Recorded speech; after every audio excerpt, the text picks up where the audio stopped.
inside us will lead the way on the road from greed to giving. Love will guide us through the hard night.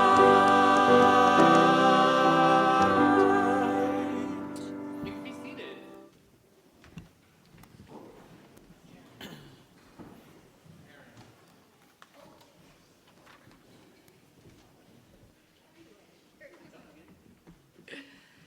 Welcome.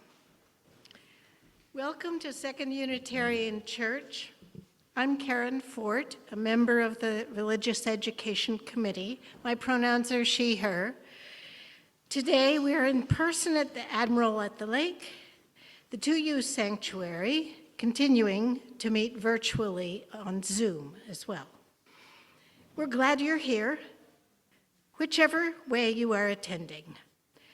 If you are in the sanctuary and would benefit from noise-canceling headphones, we have one pair for adults and one pair for children.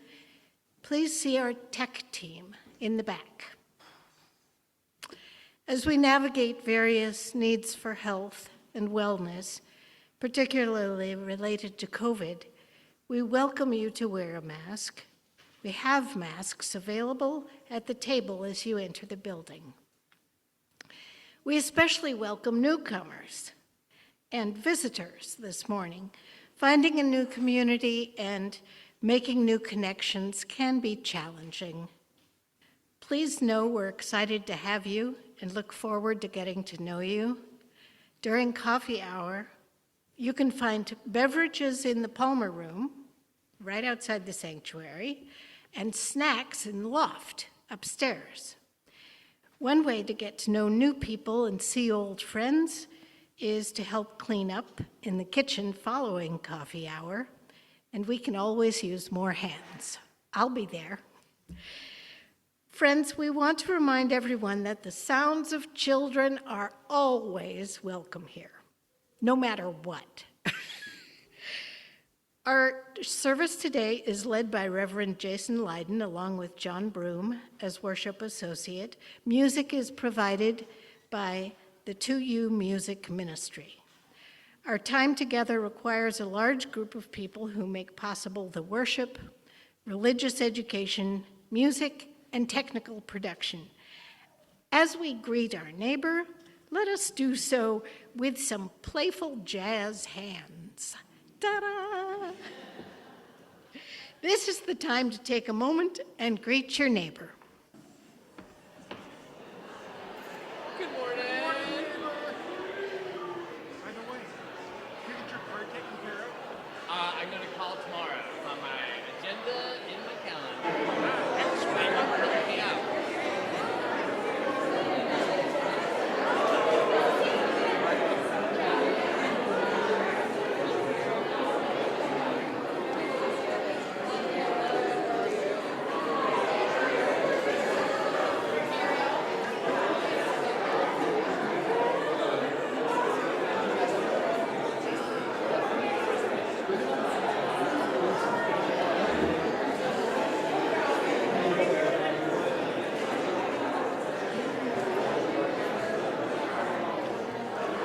Come, come, whoever you are, wanderer, worshiper, lover of leaving, ours is no caravan of despair.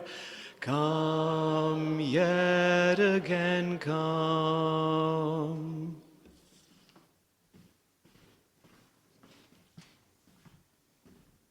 Good morning, folks. Before we get started, take a look around. It looks a little bit different. And it's kind of an ode to the silliness theme for this morning. Now, one of the things that we did not anticipate was kind of how tight it is in some places, so sorry about that. We'll try to do better next time. We are a Unitarian Universalist congregation, a community of children, youth, and adults a people of many beliefs and traditions bound not by the specific list of things we believe, but by the values we share, where we keep love at the heart. So whether you're joining us for the first time or the 1,000th time, you are welcome here. Whether you believe in God some of the time, all of the time, or none of the time, you are welcome here. Whatever your race, whomever you love, whichever way you move in the world, however much money is or is not in your pocket, you are welcome here. I invite you, when you feel ready, take a breath in and out. Please rise in body or spirit and join in singing our congregational hymn, Spirit of Life.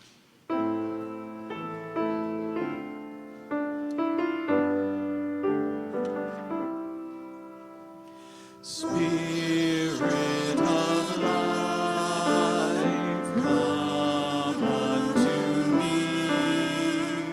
Sing in my heart all the stirrings of compassion. Blow in the wind, rise in the sea, move in the hand, giving life the shape of justice. Whose holy clothes, wings set me free. Spirit of life, come to me, come to me. Please remain risen, and thank you for the kazoo band. Kindly read the words of covenant together. We covenant to build a community that challenges us to grow and empowers us to honor the truth within ourselves. We will be generous with our gifts and honest in our communication, holding faithful to a love that embraces both diversity and conflict. Called by our living tradition, we will nurture spirituality within a vision of the eternal, living out our inner convictions through struggles for justice and acts of compassion. You can be seated.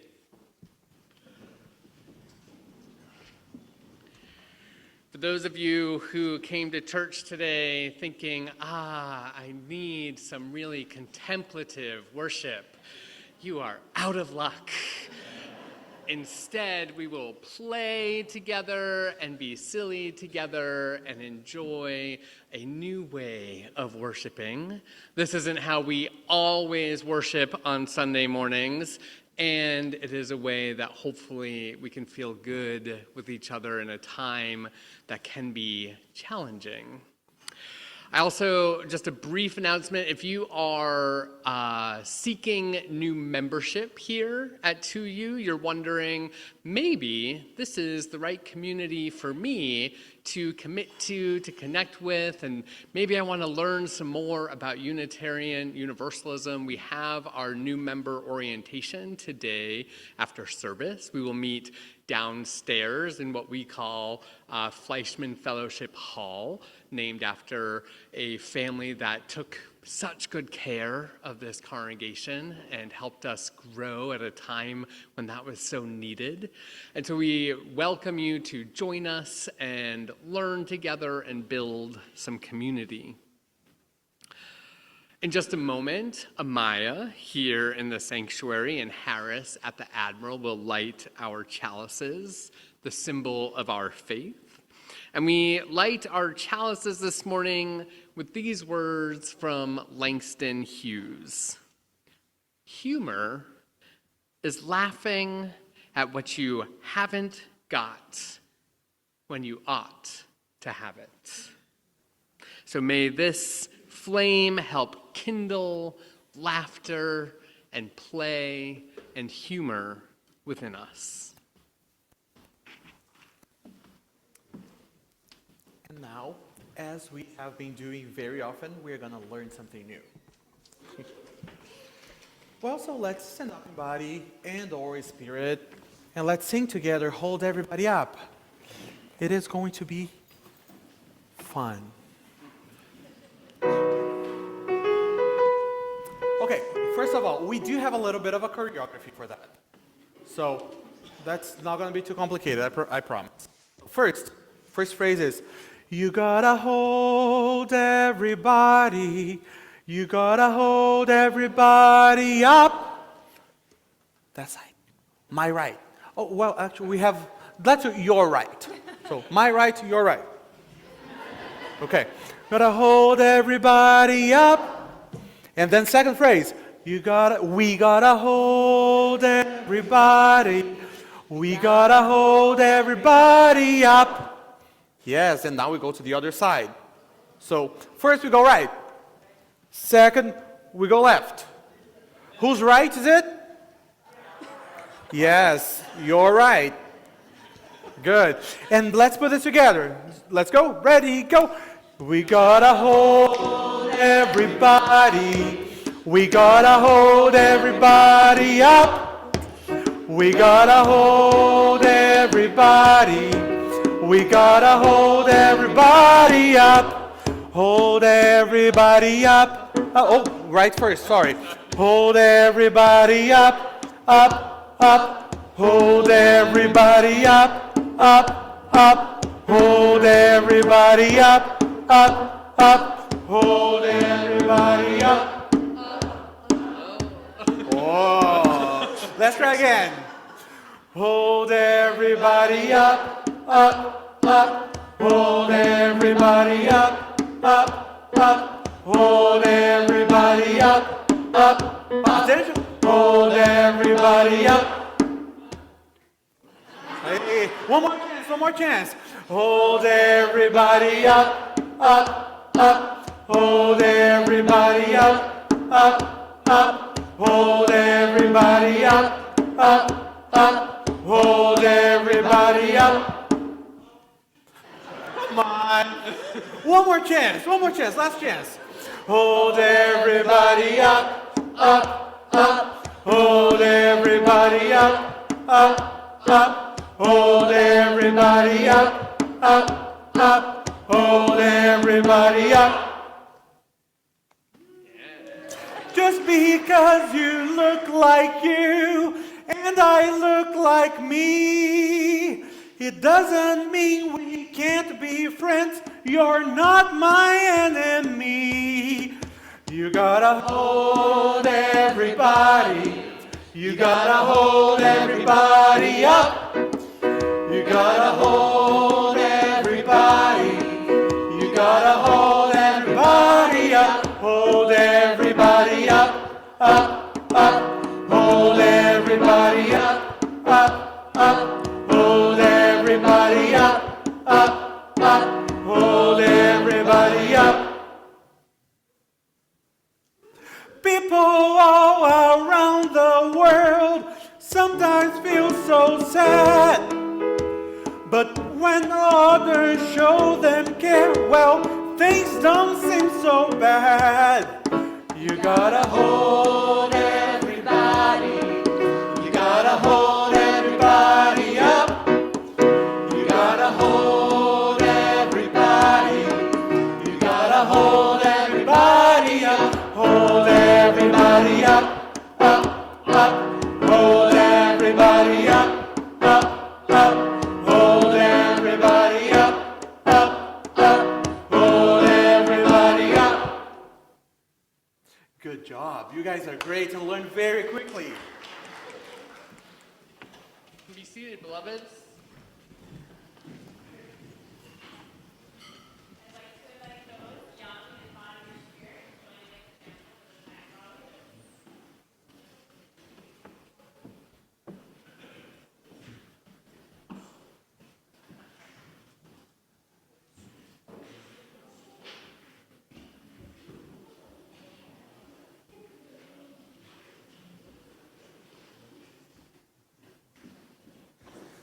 All right, good morning, everyone. So as you probably gathered, the theme of today's service is around being silly. So, do you guys want to show the grown-ups how it's done?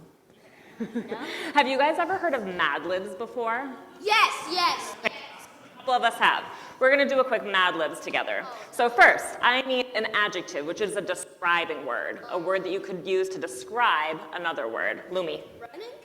Well, that would be a verb, like an action word. A word, if I were to describe something, I could say it's silly, or fun, or awesome, or treacherous, or exciting. Any describing words that come to mind? Go ahead. Roller coaster? Yeah, we're going to go with it. We're going to go with it. That's a word. Now I need a place. Any place. Chicago. Love that. Blue. Animal. Call it. Now, verb ending in ing. Huh? Like I said before, running. We could go with that, or a different action word ending in ing. What do you think, Hazel? Let's put apple down for. You know what? We need a food in a bit, so I'm going to put it down there. You stay with mine? There's our verb ending in ing. I need another, three describing words. A bunch of describing words at once. Not running. Adjective. What was it? Curly? Giant. Small.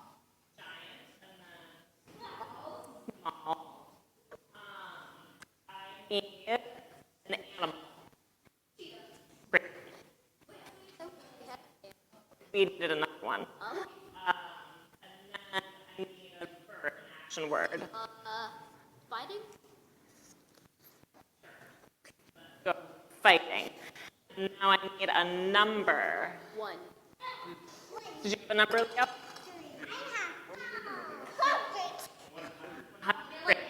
100. And now I need a noun. It's a person, a place, or a thing. Yeah, Sophie. 3, perfect.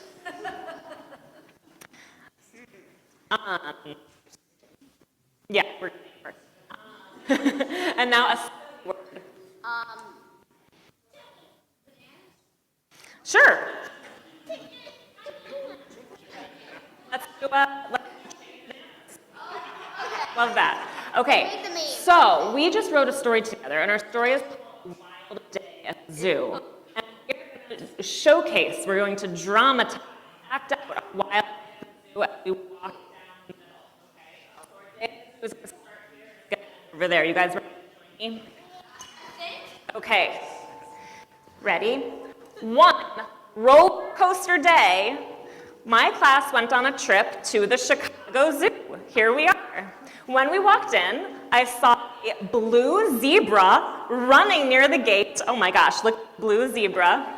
Next, we visited the curly cheetah exhibit. The animal was fighting and making funny noises. Those are some funny noises. For lunch, let's go over here for lunch. I ate 100 pieces of apple. You guys are acting with me. While sitting on the number 3. Here's the number 3. Suddenly, a zookeeper yelled, "Ah! Chicken bananas. Bananas. No, chicken bananas. Chicken bananas." And everyone started laughing. At the end of the day, I felt giant because it was the smallest zoo trip ever. Great job, you guys. Have a great time in Ari. I'll see you later. High five, Hazel. All right, let's sing the children out to their classes.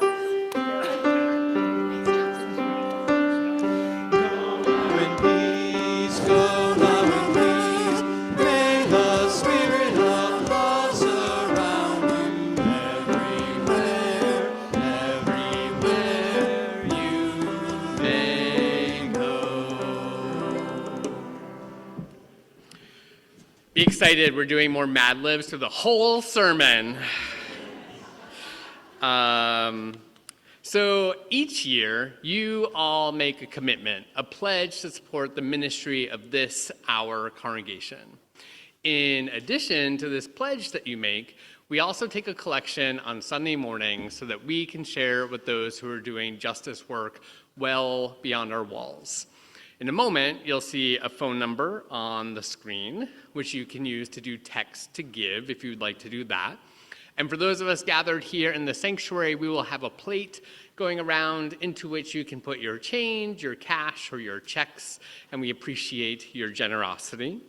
For the month of April, we've been sharing our plate with the Sanctuary Working Group, which provides material aid to immigrants in the Chicago area. On the last Sunday of every month, we hear from a member or a person in our congregation who coordinates ministries, teams, committees within our church that you can get involved in. And this morning, we have some words from Brittany. Good morning.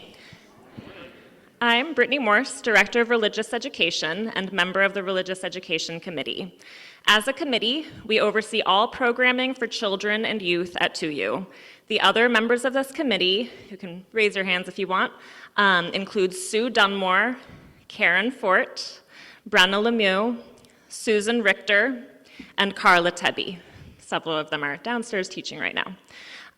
If you're wondering where our kids and teachers go when we sing the children out after the Time for All Ages each Sunday, this year, our main RE programs have included Spirit Play for our pre-K through kindergarten kids, Soul Matters for our 1st through 6th graders, that's 2 classrooms, and Our Whole Lives, known as OWL, a comprehensive and progressive sexual health curriculum for our 7th through 9th graders. As we move toward the end of this religious education year and look ahead to next year, we would love to add another couple of teachers for our pre-K through 7th graders and/or youth group advisors for our 8th through 12th graders to the fold. Anyone with an interest in supporting children and youth to build their value systems and faith identities would be a wonderful addition to our team. No prior knowledge or experience necessary. A spot where we could particularly use more help is in our youth group advisors. That's a group of predominantly male 8th through 12th graders. We would love, it doesn't have to be men in the congregation, but if they're young, I define young loosely, young men in the congregation interested in getting involved in RE, that would be an amazing place to have your involvement. Please reach out to me or another member of the RE committee if you are interested in learning more about teaching religious education or serving as a youth group advisor. Thank you so much.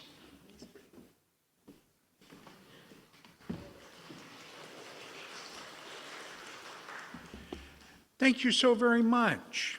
Now I invite you to join me in reading our offertory words. They're up here. This church is a community of ourselves.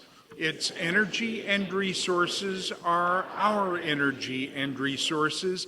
Its wealth is what we share. As we contribute to the life of this community, we affirm it and enable its participation in the larger world around us.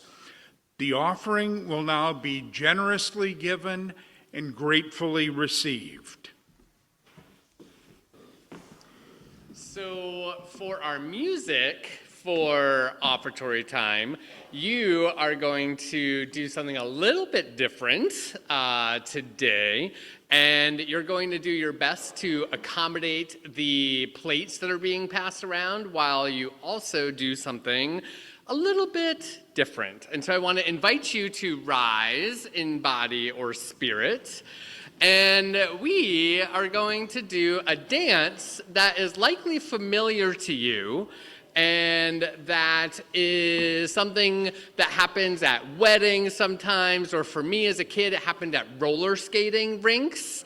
And it might be familiar to you as the chicken dance. And so you may recall that the movements are this, followed by this, followed by this. And then when we have that other part, you're welcome to kind of move around and kind of go like this. And if you move away from your chairs, you get extra points. So off we go. 1, 2, 2.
What a great transition for going into prayer and meditation. Let's do some breathing together. After moving our bodies, blood flowing through us. Relax your body into your chair. Feel your heart beating in your chest. Remember that we are all interconnected. Your body expands, taking up space, space you deserve as a sacred, beautiful person. And let us breathe.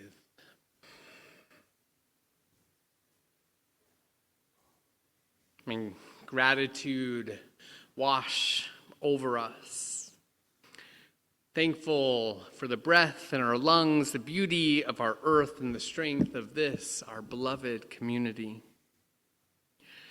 We hold in our hearts those who live with grief or chronic pain, those who care for family in ill health, those struggling with addiction or illness, seen and unseen. We are with you. For parents and teachers and all those whose primary spiritual practice is caring for children, we're with you. Pray for our neighbors in prison, for those who are struggling to stay afloat in the midst of poverty, and as ICE continues their violence all around our country, we pray for our immigrant and refugee family who are fleeing and seeking, simply trying to find a new home amongst many. We pray for all those living in harm's way. We pray for our planet and commit to work that will lead us away from the harms of climate chaos. As war continues, bombs dropping, we pray that wisdom, compassion, and empathy guide the leaders of our world. May they and we be instruments of a just and lasting peace. Our lives are blessed by those who are encountering the final stages of life. We offer prayers of comfort and care, knowing this journey is far from easy. Into this, our shared silence across space, I invite you to speak aloud the names of anyone you wish to lift up into the loving support of our community.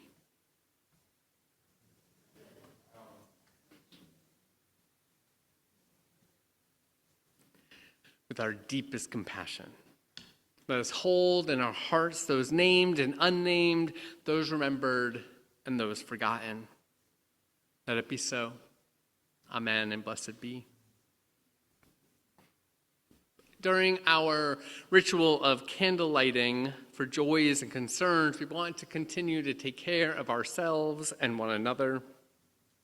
Momentarily here in the sanctuary, I will invite you to come forward, and as you finish your time of contemplation and candle lighting, I invite you to use the hand sanitizer that's available. For those of us at the Admiral, I invite you to come forward, pick up a stone, put your energy into that stone, and then knowing your joys and sorrows to be shared by this community, let it go lightly into the other bowl. And for those of us joining on Zoom, I invite you to join in by sharing your joys and sorrows in our chat window. For those of us gathered here in the sanctuary, I invite you to be gentle with each other as we navigate this space that is a little bit different, and make space for one another as you come up.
We hold all of these, our shared joys, celebrations, concerns, and sorrows, close to our hearts. John, would you share our reading, please?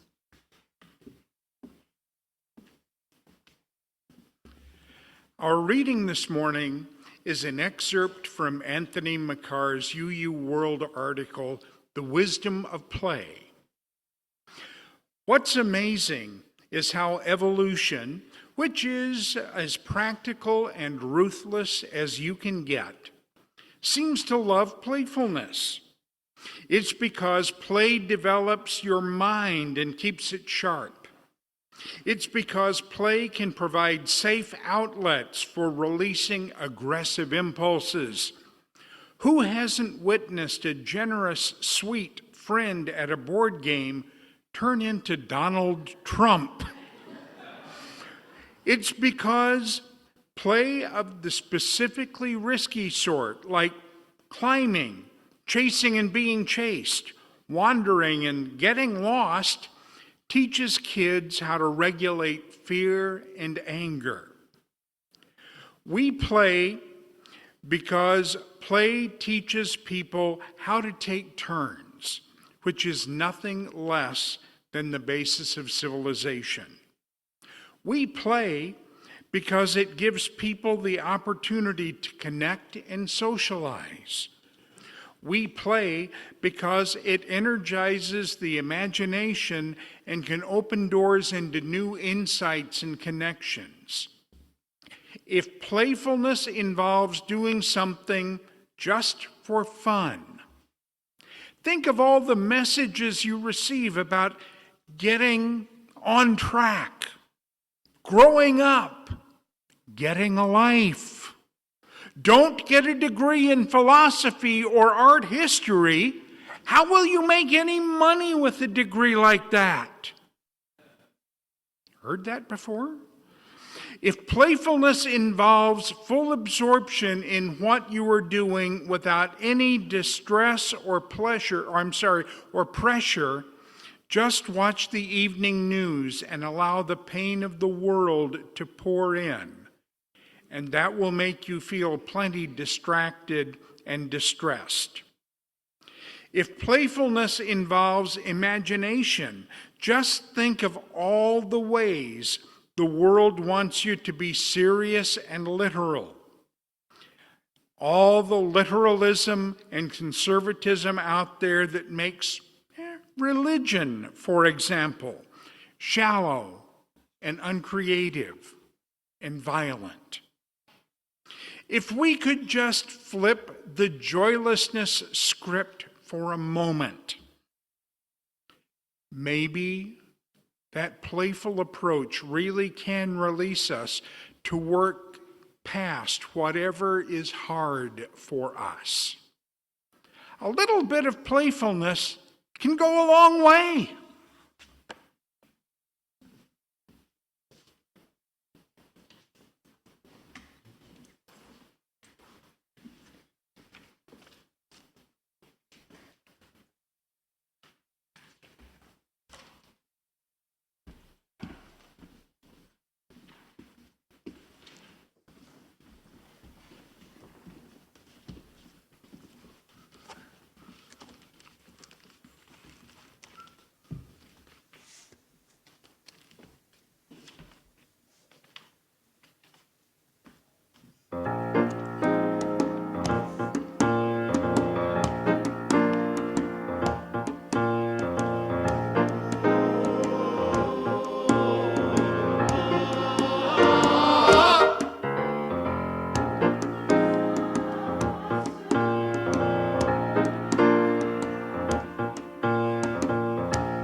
Thank you, choir.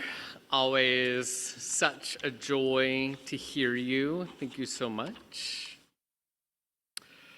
So as we are gathering here this morning, over 1,000 radical fairies are joining together in Tennessee at Short Mountain for the annual Beltane celebration. That sentence might include a lot of words you don't know what I'm talking about. What exactly is a radical fairy? Beltane is a pagan holiday, right? And aren't mountains supposed to be tall? All excellent questions you might have. The Radical Fairies were founded in 1979 under the leadership of Harry Hay. It is possible you might have heard of Harry Hay before because Hay founded the Mattachine Society, one of the very first official queer organizations in the United States. The Mattachine Society was founded about 30 years before the Radical Fairies. Back then, the movement didn't use the acronym LGBTQ+. The Mattachine Society preferred the term homophile. Rather than focus on the sexuality aspect of queer identity, they were focused on the nature of same-sex romantic love. The terminology they chose reflected what they wanted to emphasize. Harry Hay, despite founding the Mattachine Society, he was kicked out of the Mattachine Society for being a communist. And then he went on to found the Fairies. And when he did so, he brought forth a similar but evolved vision from the Mattachine Society. They were not just looking for acceptance, they wanted to transform society at its roots. That is what radical means, going to the roots. That's why they were building a community of resistance and resilience. They are not just focused on the material aspects of the world, they wished and continue to connect to the spiritual and transcendent nature of life, which they might do so even with some wings or mischief, as the good fairies do. One of the many fun things about fairy space is that when people come together, they shed much of their regular life and embrace a new way of relating with one another. People put up tents in the woods. They wear outfits that their day jobs would certainly not allow. They try on names that more accurately represent who they are, more so than their government names. They take turns cooking and cleaning for one another. They explore one another's bodies in ways they do not get to do so in their day-to-day lives. They connect to the divine in ways that make them laugh, cry, and swoon. There is beauty and welcome in every direction. It is a gift of a space that many of us seek, regardless of our gender or sexuality. It is a kind of space that we need, regardless of who we are. This radical fairy gathering, the many gatherings that happen, these are the embodiment of play. Our world is aching. It won't be transformed by protest and policy change alone. It requires connection, laughter, joy. Those who dress in glitter and glam teach us the power of play. Those who choose to transgress gender, break beyond the norms of established religion, create communities of solidarity. They imagine, or we imagine, the world as it could be. These are the people we need to have lead us forward towards liberation that we can often only imagine. What does play look like in your life? When do you laugh? What reaches into the essence of who you are and brings forth new possibilities? We choose to come together on Sunday mornings in a religious community because we are looking to create something and experience something that sustains us. We choose Unitarian Universalism because there is something here, something in the theology, something inside the building's walls, something inside the community that causes us to know that there is a truth welling up within us that needs to be expressed. And then our inner truth, it intertwines with the truths held by those around us. And we create a shared experience of Unitarian Universalism that can be understood as a practice of authentic love. I do think it is fair to offer a critique that Unitarian Universalism can be a little intellectual at times. That was highlighted by our chicken dance this morning. So intellectual. But truly, we do at times wrestle with a little bit too much seriousness. Our intellectually focused tradition, this can absolutely bring great joy. We don't expect anyone to leave their logical mind at the door when they come in for a worship service. There isn't a time when we necessarily turn off our brains. But what if we did? When we come forward for joys and concerns each Sunday, might you be able to turn off your brain for just a moment? Can you recognize the feelings that are in you? Hold that stone in your hand or light a candle? Can you just feel the feelings and not need to have any right answer or right thought about what's just living in your heart? Can you be present to the moment, knowing that your joys and sorrows truly are shared and held by this community? This is a knowing we cannot necessarily think into reality. When we see the flame of the candle dancing next to someone else's, or when we drop our stone into a bowl that rattles along someone else's stone, can we feel ourselves connecting more with those we're choosing to share space with? As Unitarian Universalists, we often take pride in the role that reason plays in our tradition. An appropriate pride. We do, though, we need to remember the other side of reason that we also say we revere. We revere mystery, the great mystery of it all. Both reason and mystery are essential to Unitarian Universalism. What do you like about being silly? Do you enjoy telling or hearing jokes? I like both, and I'm terrible at telling them, but other people get to be subjected to it, and that's fun for me. Maybe you like funny animal videos that get sent to you over social media. Again, my friends, unfortunately, are subjected to such things. Thank you, Instagram. We are in the city of improv. Do you like the displays of humor that are scattered across Chicago? What makes you laugh? A few months ago, I preached a sermon about sexuality.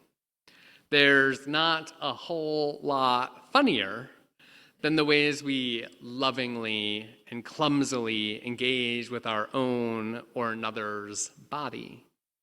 Silliness and intimacy often go together very well. The more we trust another, the easier it is to be truthful about what makes us laugh, what reaches to the core of our silly selves. I like to think that a shared faith community, a shared theological tradition, provides us opportunities to trust one another with the fullness of who we are and embrace the joy that's truly available to us.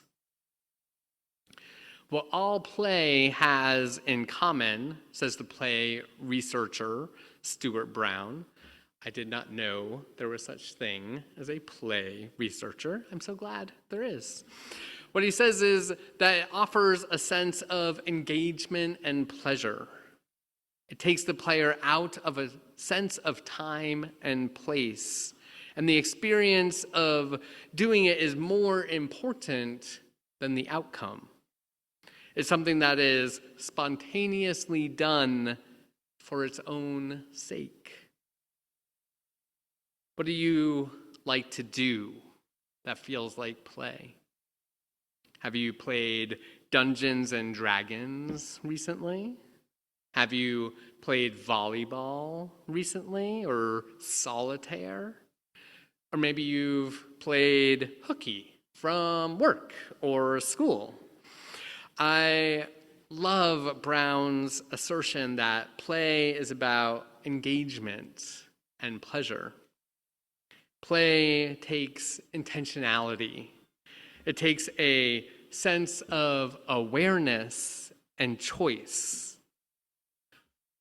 Somebody didn't hear the song this morning. We are, with all love, we are surrounded in this world, truly, by heartbreak.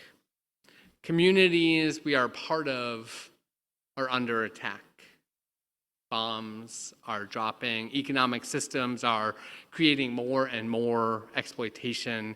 People in power are getting away with overwhelming violence. The list could go on. I know you have your own. Everywhere I look, though, people are still choosing to play. I regularly see videos of kids in Gaza playing soccer. I've found myself at drag shows and stand-up comedy that are laughing at the way things are. I've watched people let out deep belly laughs on the street, leaning on one another simply to stand up amidst the hilarity they are experiencing that I know nothing about. They get to have it for themselves, and I just get to witness it. What a joy for me. There's pleasure and engagement.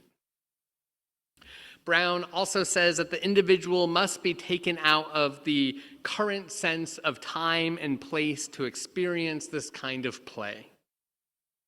This really couldn't feel truer for me, and I wonder if it is something that we can do at church, at least sometimes.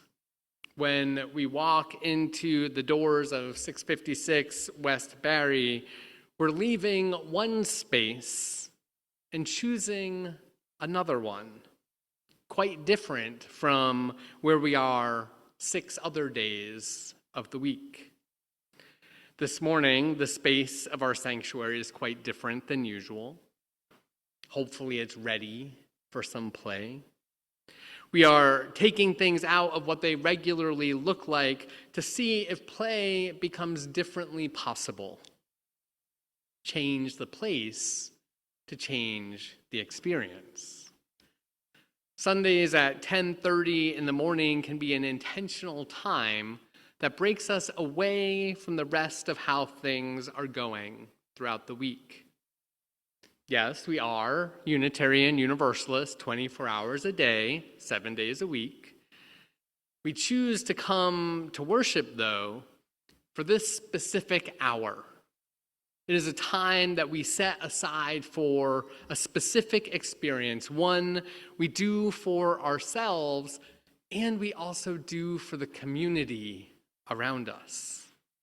In some ways, we're playing at being Unitarian Universalists when we come together. It's a kind of practice, maybe a recharging, or a game day experience that equips us with something that we might need for the days before us. And sometimes at church, there's even a bit of make-believe, maybe in the form of fairies, maybe in the form of a God we're not quite sure yet if we believe in. Maybe in the form of trying on being a person living into our values, even when to do so isn't so easy. I wonder if coming to church, aspiring towards something, is a kind of playing at life. When Brown says that the experience of play is more important than the outcome, I can't help but think that the same thing is true about all of our life.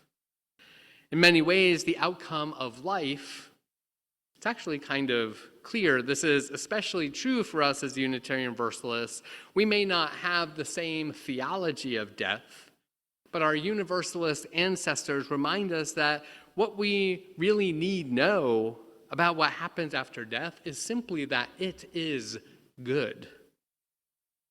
The experience of life, however, that could not possibly be more important for us to just try to understand. Or maybe not understand, but experience. I think this is where our values come into play. This is where our faith, it calls us to act. This is where playing teaches us that there is joy and pleasure to dance in. And it's also in this life where we learn that pain is very real. Loss can be devastating. And we often do our best learning when things don't go as we imagined that they would. One of my best friends was visiting from Boston last week, and another showed up without telling me she was going to. It was great. We went to multiple comedy shows. My favorite was an improv musical last Saturday night at Second City. And this is a commercial. They're there every Saturday night at 8:30, and you should really go. The performers, they were incredible. The talent was clear, but even more than the talent, they played so well together. And we as the viewers, we got to revel in their play. I would describe myself as improv curious. I've participated in improv games a few times. I am a Unitarian Universalist and grew up as a UU teenager. There were lots of opportunities to do so. But I don't always know what to do or how to make it happen. And I want to do it right. In case you're wondering, that gets in the way of improv. But I can at times remember some of the rules, because there are rules to improv. The most essential one is yes and. One player might begin, I am a velociraptor, to which I might come in with yes, and we are both ballerina dancers. And then you might come in with yes, and we're using our dancing skills to redirect the meteor that is coming towards Earth. And then we just play that story together. Many years ago, I took a sermon writing workshop that suggested that the word but should never show up in a sermon.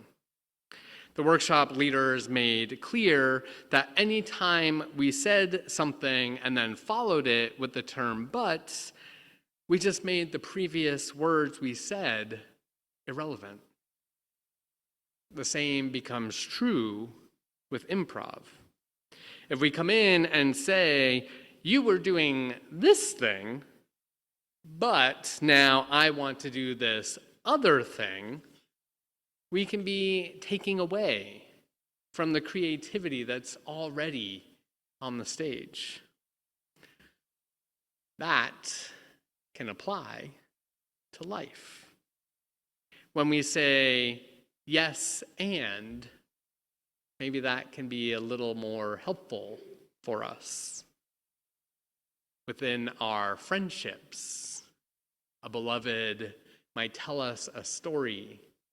Rather than responding with, but it's now my turn, we instead can say, yes, your experience and my experience. When are you able to be gentle with yourself? Yes, I have things on my task list to do, and I need gentleness with my life. Yes, there are black and white moments in our lives, and there is so much area of gray. How might this come up when in arguments with your children, with your parents, with your friends? When might you engage with this yes and when you're taking the L to work and someone is taking up too much space? How might you bring yes and into your life? Yes, the world is aching, and we can laugh. In our reading this morning, we heard, we play because it energizes the imagination and can open doors to new insights and connections. I could certainly use some more open doors right now, some greater insights, deeper connections. I know for me, so many things are changing right now. I need to be able to laugh when it feels hard, because things are hard for many of us, and they become more bearable when we remember that the jester was often the one most able to point out the greatest harms and horrors of the throne. Through humor, the people get mobilized. A jester I like to remember is a person named Tom Higgins, who in 1977 had a pie in his hand, and then that pie made its way into the face of Anita Bryant, who was a horrifically anti-queer advocate, activist. And she was on national TV talking about how problematic queer folks were. And Tom Higgins took that pie and let it fly. We need a lot more pies 50 years later. We know how to cry. We've got that down. We know how to do that. And we know the power of laughter. And we know it's got to be little chuckles that we just have rolling around in our mouths, and then big belly laughter sometimes. And maybe that laughter happens at church. Maybe it happens in the streets, in bed, at work, with our families. The key is that we have to keep playing at life, laughing at life, laughing at death, laughing all the way through this messy, beautiful world of ours.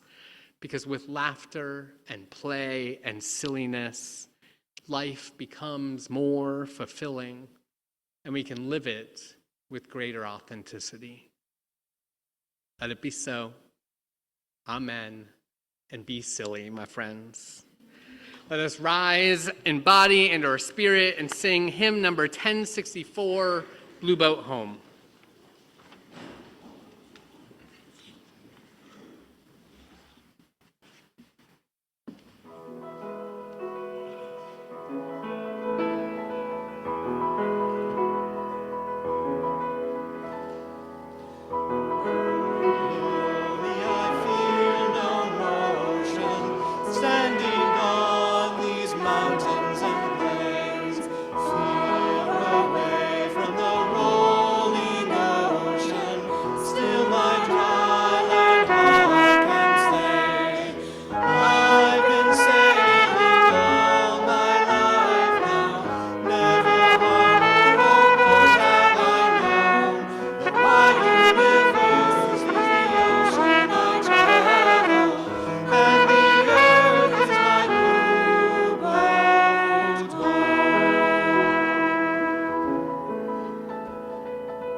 I invite you to rest your hands upon your heart or clasp hands with those you are sharing your life with.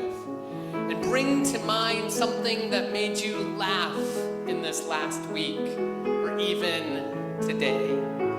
Was it something that gave you that little chuckle, a full body wave of laughter, a brief blush of humorous embarrassment?